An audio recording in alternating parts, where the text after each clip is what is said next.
So if the judge says, do you want to argue your motion? You say, my motion speaks for itself. Yep. Otherwise, anything you say will replace the motion. It's like filing an amended motion orally.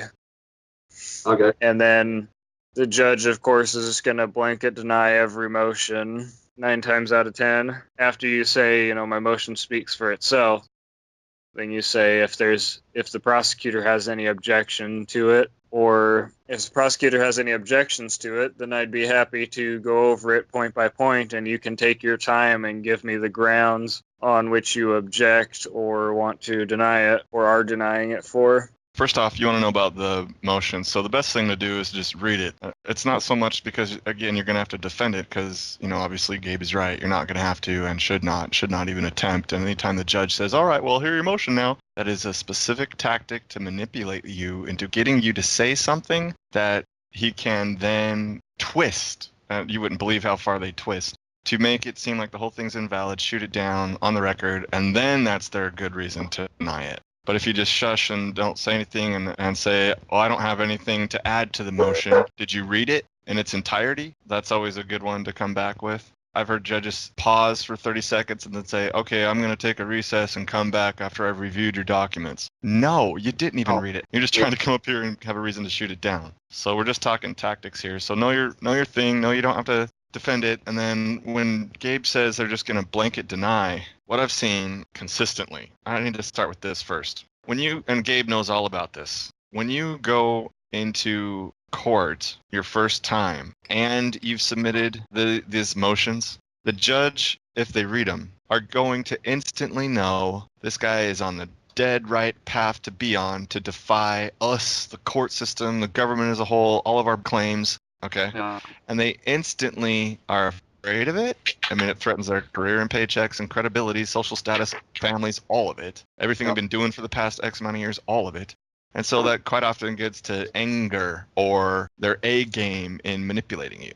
So my point is, just know when you pull the trigger and you submit those things, that's very likely what the judge is going to be prepared for. Okay, he's going to know. You're smart enough not to make any claims. You're just asking questions of them. We're not a constitutionalist or anybody coming in saying, oh, we're this, that, and the other, or, oh, you need to obey your oath, or all this other shit. So just I say this first to make you aware that if you're going to pull that trigger and send those motions, by God, you had better spend enough time in here to know how to keep your ass out of jail, because you need to be prepared, and I'm not saying it will happen, but there is a real, if not a common chance that you're going to be facing some judge's A game who wants to throw you in jail, make you afraid, force your compliance in the future.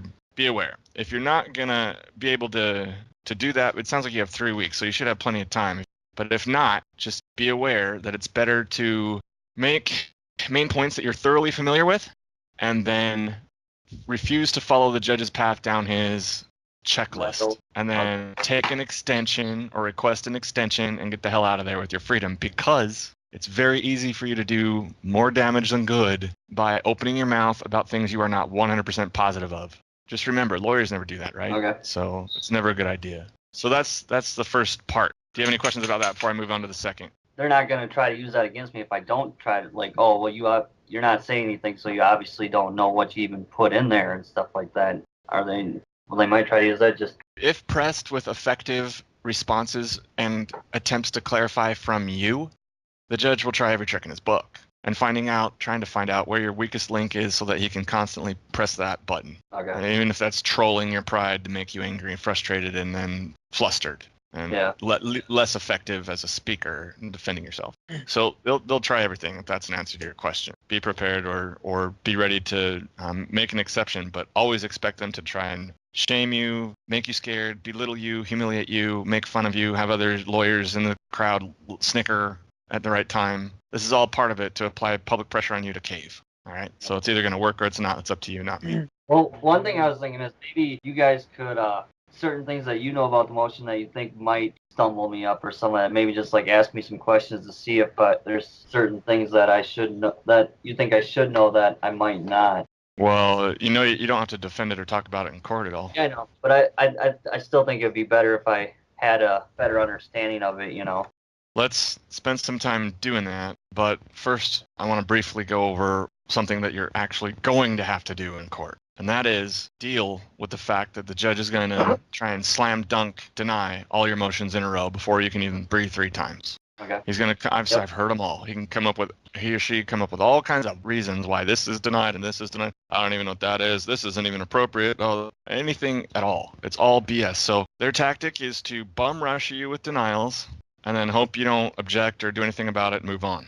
So you have the right to seek clarification as to the grounds of each one and why they're being denied, and to get that out in the open for him to explain. He's going to go into 1. So as soon as he goes into 1, the second he transitions to 2 without fully explaining, and no, it will happen, then it's objection, point of clarification. I just want to be clear and clarify exactly the grounds you're denying this first motion on. It could be as simple as that. And so you're telling him, I'm not going to let you just slam dunk all these. You got to get it. Of course he's going to deny them all.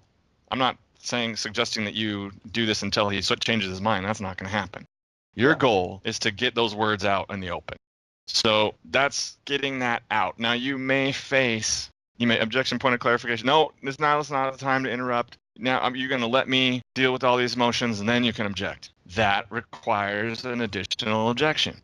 Objection, Judge, I don't want to be lazy or shirk my duty. And if I remain silent, that means that essentially I agree and I don't have any clarifications about why you're dismissing the motion on the grounds that you are. So it's my duty to object, and I insist on having the grounds that you're using explained to me. Something in those words, just for your understanding. So no matter what he says, and now he might get angry. Now it's still sticking at it until he threatens jail. So you do that to each one if he tries to. Normally when judges figure out, oh, well, this guy's effective at countering my crap, they stop trying it and they probe in another direction. You'll do that to each one. The motion to dismiss, motion to eliminate, spread your request. You can counter with something that blatantly shows his bias, his lack of objectivity. And it's just a magnifying glass to embarrass them. So, and then once it's, explored out, whatever he gives you a reason, it's always going to be BS. And he'll flip to the next one, and, you just kind of stretch it out as much as you can. Because it's not worth going to all the trouble to submit these motions if you're just going to stand mute, let the guy throw him in the garbage, and then you don't say anything about it. Because essentially, you just threw him in the garbage too. That's the only thing I had to say about those 2 things. The importance of not going into jail and knowing that you're going to get their A game, and the ability to defend it when they try and shoot it down.